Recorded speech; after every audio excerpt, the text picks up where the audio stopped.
Welcome to the More in Common podcast. We all know how hard it can be to handle conflict and disagreements, especially when it comes to politics. These moments can strain even our closest relationships, and that's why we're here.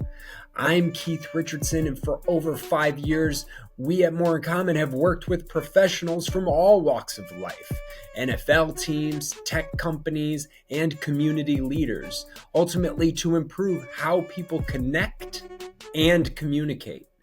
And with my background in psychology, I've spent 20 years refining strategies that focus on compassion and understanding. And I'm joined by my co-host, Gerren, who joined the team 2 years ago.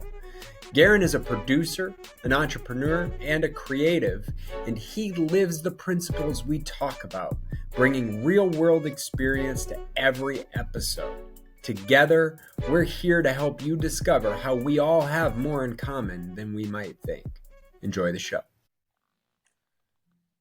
Keith, listen, I see you've got a different outfit on, but you were so honest with the people last week. Listen, I didn't change. I'm the same outfit. Dude, there is but the evolution of the outfit. So you have the poncho sweater, like you got the cowboy hat, like you look like you're an American that lives in Mexico, and then you come up with the mug this week.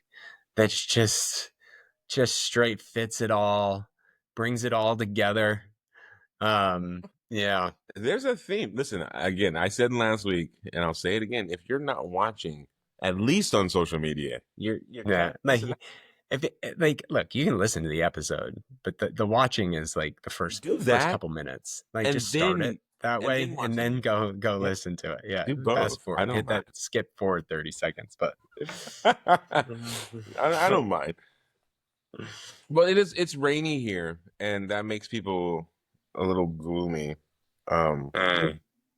In general, people can be a little gloomy this time of year, because it's not quite warm outside. But then when it rains, it's like it's just the worst. It's more. Yeah. And so, I was out the other day, just last night, in the rain.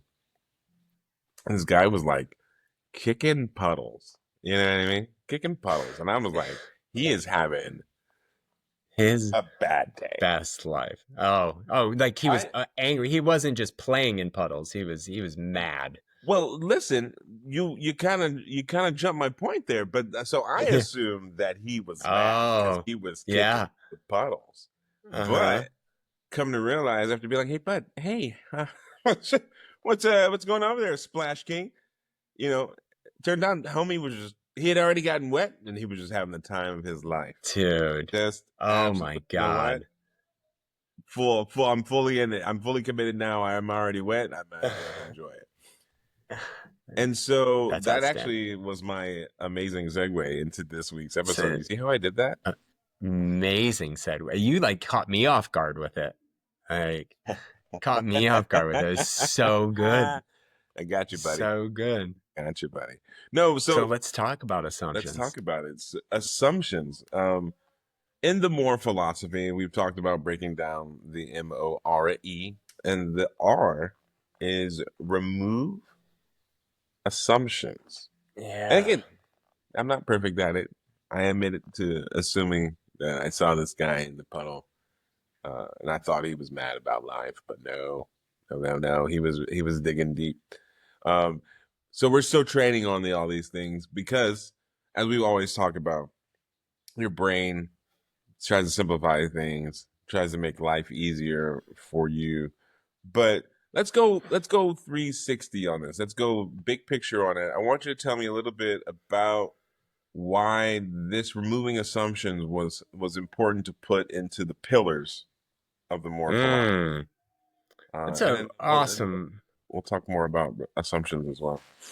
That's an awesome question. That example is so right? Like, the assumptions that we make. Now, we've all heard them. I'm assuming And I do this a lot in group work, right? Like, oh, we've all heard this term before. And, 9 out of 10 people in the room are like, nope, haven't heard that one. Like, damn, thought you did. Make an ass out of you and me, right? Take that silliness off the table. The reason we put it in is because like more is all about this foundational reminder of how we can enter a space to navigate the complexities of the human interaction and dynamic. We've talked about suitcase terms before. Like we're talking about something, I'm filling all of my meaning into it, you're filling all of your meaning into it. And then we're having a conversation, but we're not actually reconciling what do you mean by it and what do I mean by it, right? We make the assumption that the other person means the same thing that we do. Your example is an awesome example, right? And it's awesome because I assumed, based on your story, that he was just having the time of his life. Now, why did I assume that? Look, I have a 6-year-old daughter who is the freest of spirits in life. And we just went to Disney, and that child was living her best life. Like, not because of Disney, there was a developmental growth happening for her and this independence. And she is just like, we're standing by the pool and she's just dancing, right? Dancing, like just doing her own thing. No one's dancing with her. No one's even around her. She doesn't care. So I'm thinking about that as you're telling me this story. And thus I'm assuming he's living his best life. You see it and see him kicking puddles, and you assume he's angry. And all of that anger is so built up, he's got to kick puddles, right? We approach everything with these assumptions. So when it comes to breaking down this connection, or not breaking down the connection, but breaking down this need for human dynamic, like trying to challenge your assumptions is so critical to ensure that you're having the same conversation, that you're engaging with the person. Talk about meeting people where they're at, right? Like, where are you? And if you go into that conversation and you just start it, you approach that neighbor and be like, hey man, like I've got a therapist for you. I've got an anger management class, but like you start doing all this stuff, that person should be like, what are you talking about? Right? Like, what are you talking about? Now, depending on the relationship, it will be variable, but what are you talking about?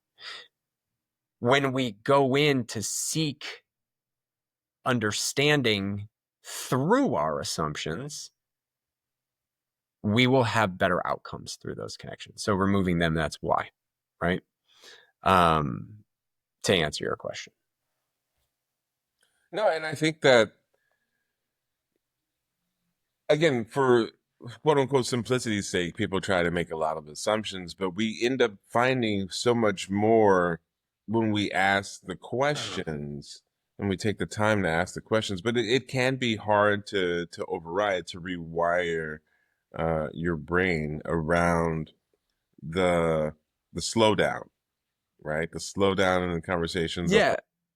Look, assumptions. I mean, we talk about survival all the time. We talk about bias. We talk about our brains trying to navigate the complexities and 40 million pieces of information that our brain processes at a subconscious level to the 40 pieces of information per second that we process at a conscious level, right? Like, our brains need them. We need assumptions, right? So we can make quick decisions and navigate our environment in a way, right? Like hey, maybe just assuming that he was kicking puddles, they just might have just said, okay, I'm just not going to engage him today, Well, it right? definitely Because made me I stay don't need that, clear right? of getting wet.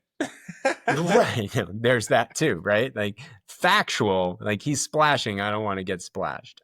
Yeah. And it changed the way you approached it. Like if he's kicking puddles because he's having fun, you might just walk up knowing he's going to stop. If he's kicking puddles because he's angry, he might not stop if you approach him. So how you approach him is going to change, right? There is a relatively common phrase of assume positive intent. And this is why we remove assumptions is the pillar, not assume positive intent. Because if we've already assumed a negative intent, It's actually really hard for our brains based on processing efficiency and the parts of the brain that are making the assumption. It's hard to tell a positive story because you have to activate your logical thinking and rational thinking in order to override that. It takes a lot of energy. It burns mental calories, and it's more. So we say remove them. In other words, just challenge them. And I'll give you an example of what that looks like. Rodney and I'll make this story as short as possible because it can take up the whole episode. We're in Manhattan Beach. We go and get coffee. We sit outside. We leave the location. Rodney realizes he loses his wallet. So we end up going back to Manhattan Beach, and it's not outside. So we start to walk around, look, and then it pings, his location finder app. And so it's down by the pier. It actually shows it's in the ocean. That's just a proximity thing. So we go down to the pier and we're walking around. We're looking in trash cans. It was in his fanny pack. So we're looking in the ocean to see if we can see the fanny pack. Maybe it's washed on shore, all of this other stuff. And we're looking around for a minute and it's pinging hot, and then it's warm, but we can't find it. Now I look up and I see a homeless guy with his shopping cart. Now, instantly, he probably has it, right? Like that's the assumption I make. Now, I could be right or I could be wrong. Regardless of the outcome, how I process that assumption in that moment will determine how I go about the interaction. If I assume he has it, I can get conflict oriented and angry and start yelling at the guy. Give me the wallet back. Give me the stuff back. And what's the likelihood he's going to do that? What's the likelihood he's going to oblige? I actually don't know if he has it or not. And he can say, I don't have it. I don't know what you're talking about. Right? I went to Rodney instead and say, hey, there's a homeless guy over there. He may have it since he's in the area of hot on your location app.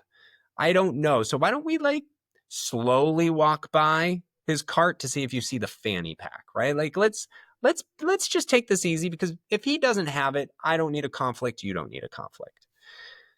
And what ended up happening is we're actually giving him space to recognize that, hey, we're in Manhattan Beach. There aren't a ton of black people there. And Rodney stands out in this particular instance. And the guy starts taking out the credit cards because he had Rodney's ID. He has the stuff. We just didn't know it at the time. He starts throwing credit cards on the bench. What he's doing is I don't know if that's the guy, but if it is, he's going to see me do this action and he's going to come over to me. If he doesn't come over to me and this isn't what he's looking for, I get to keep it. Now, you might say, oh, that's morally repugnant. Well, he's homeless. He's already tried to use the credit card. We come to find out, right?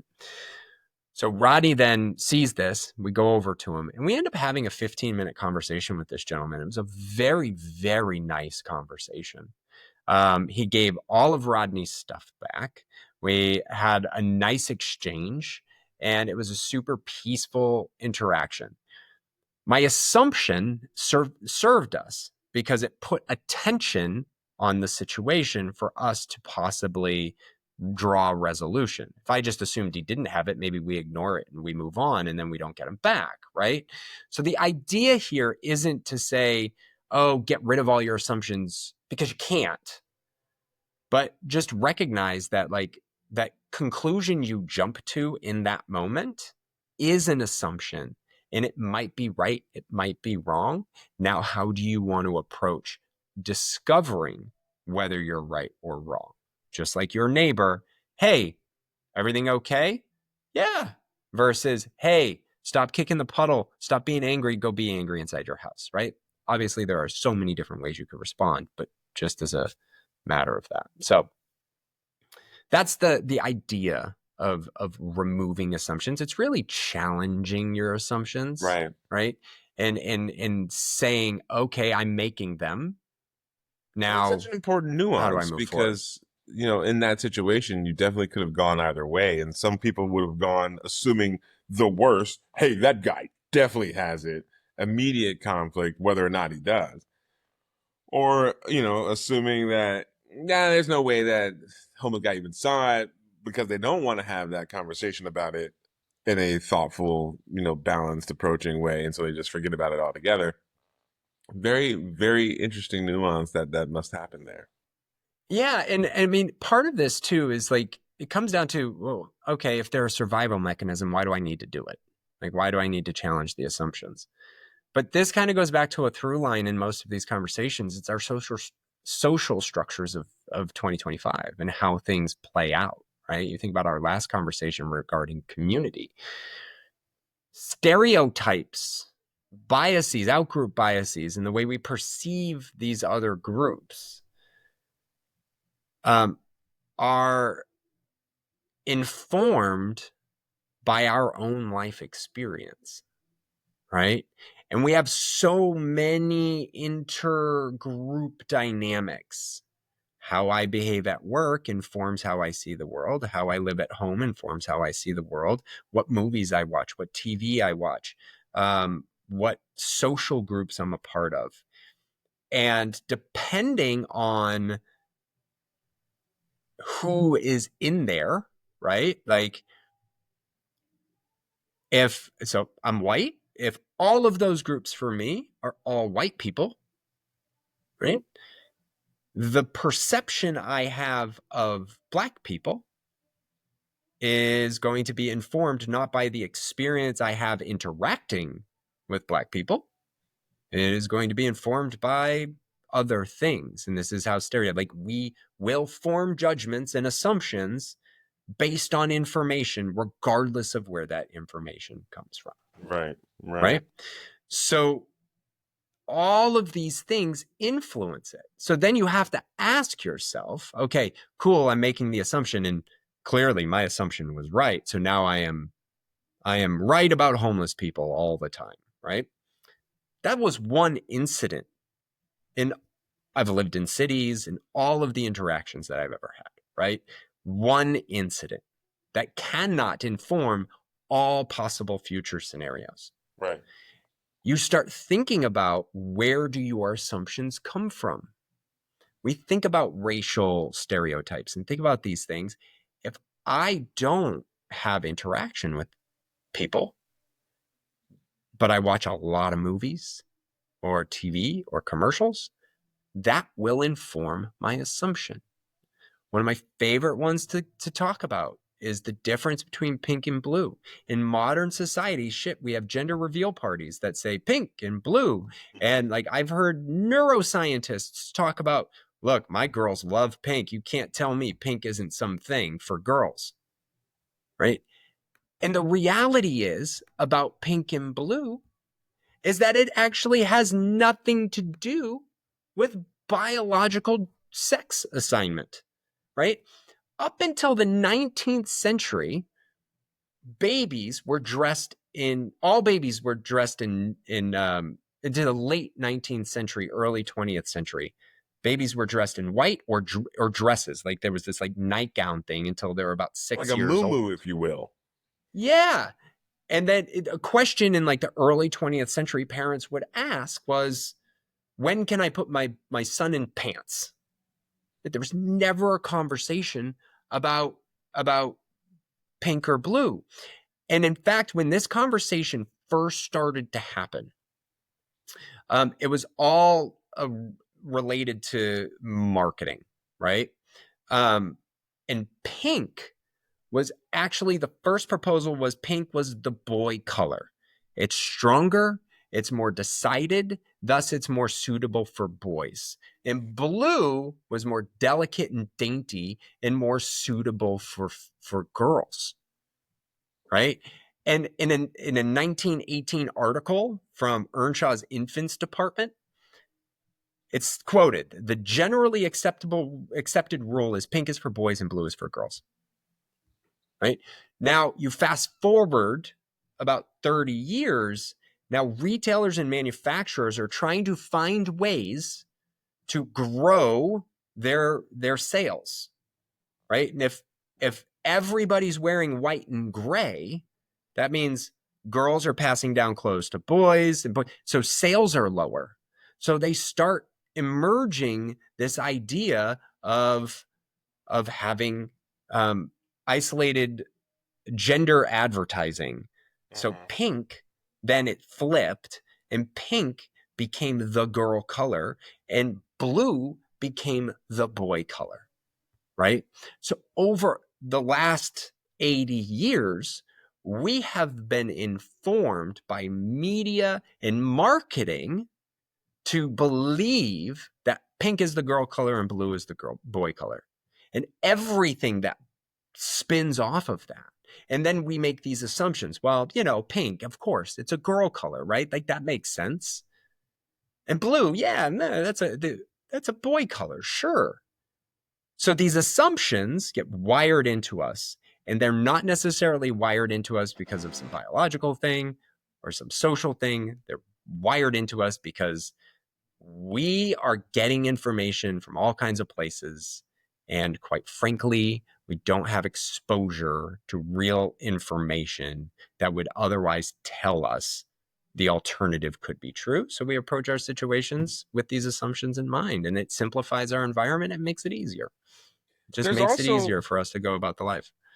there's also an important, I think, parallel to a story that you guys tell in the workshops that I like to call the George story. I want you to tee that up for the audience so that we can get that in Yeah. because I think it's an important reflection upon one of the I think this story is one of my favorite stories as well, because it inform like it is the story that tells us how we manage our actions despite the assumptions that come up.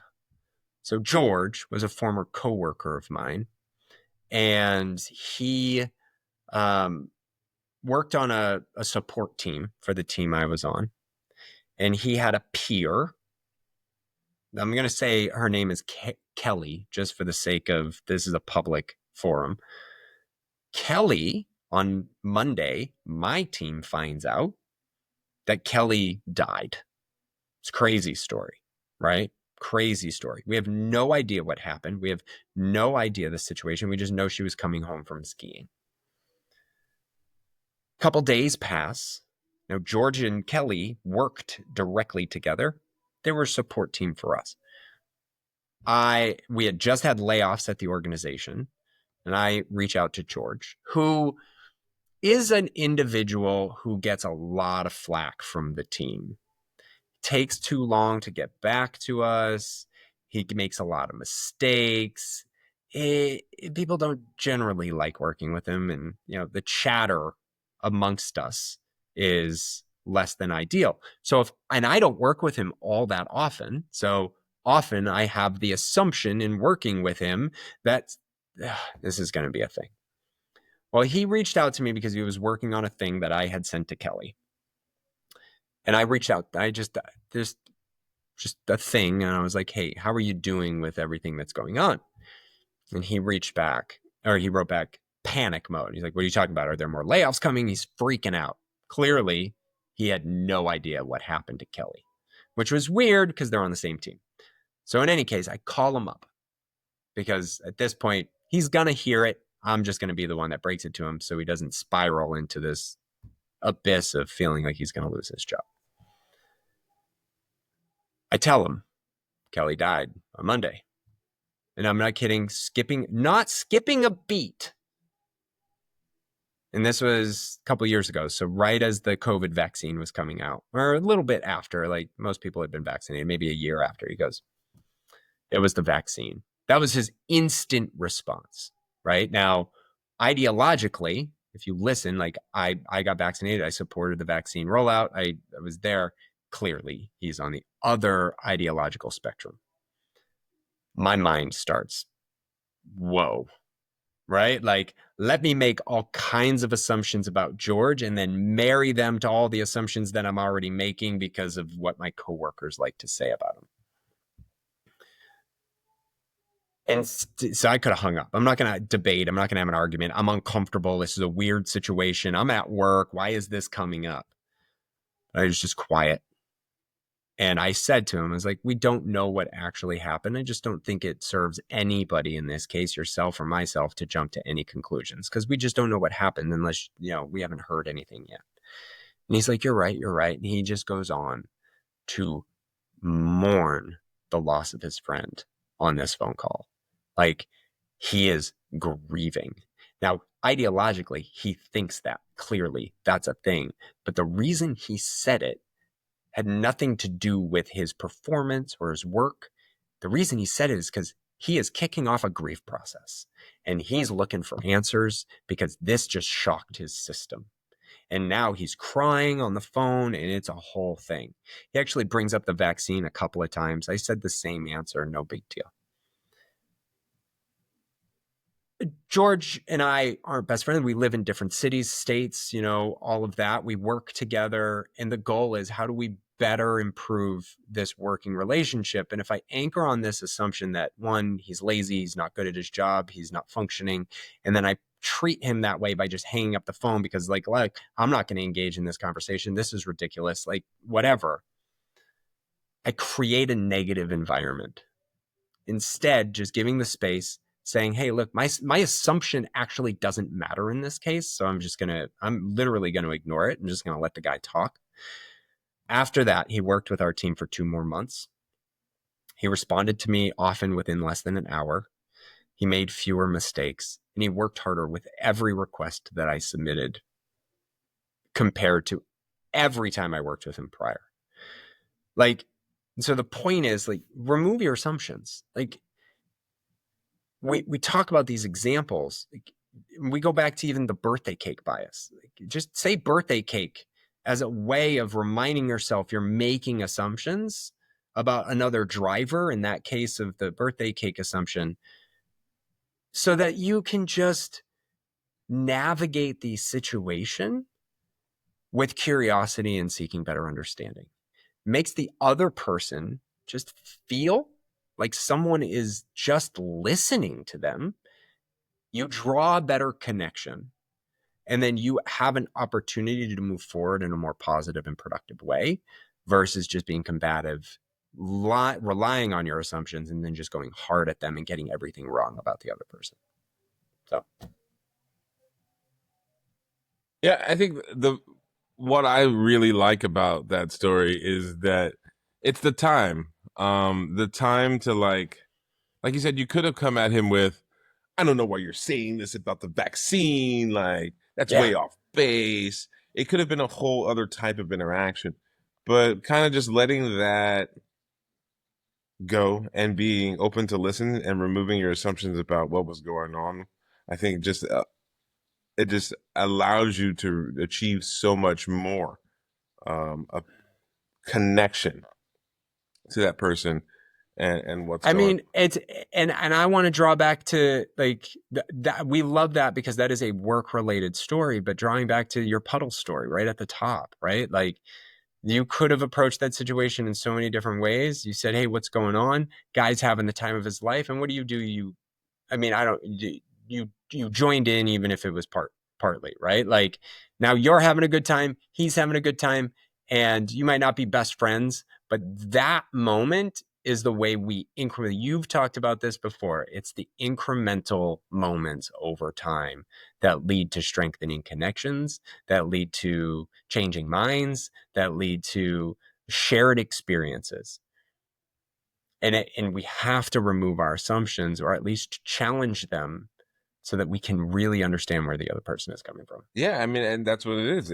Listen, if we want to be committed to meeting people where they're at, like you said, removing the assumptions is super important. Being open to listening, right, is so that you can actually hear where they're coming from, what's taking place, how their thoughts are getting there, and that indexing on that.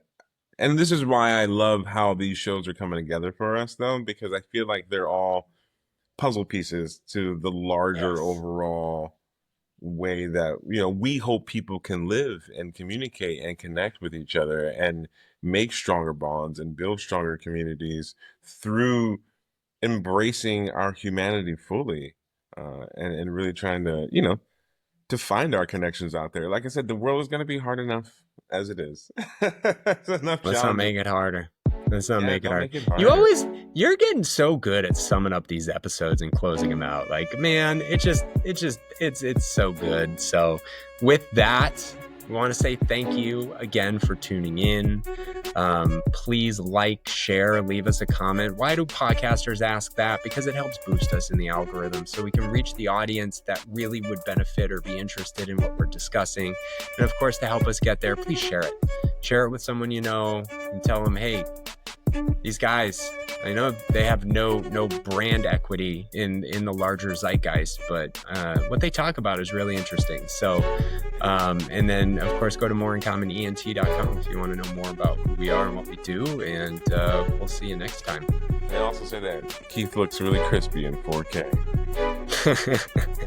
I'm Gerren Taylor. That's Keith Richardson. We're going to be out of here. We'll see you next week. See you next week.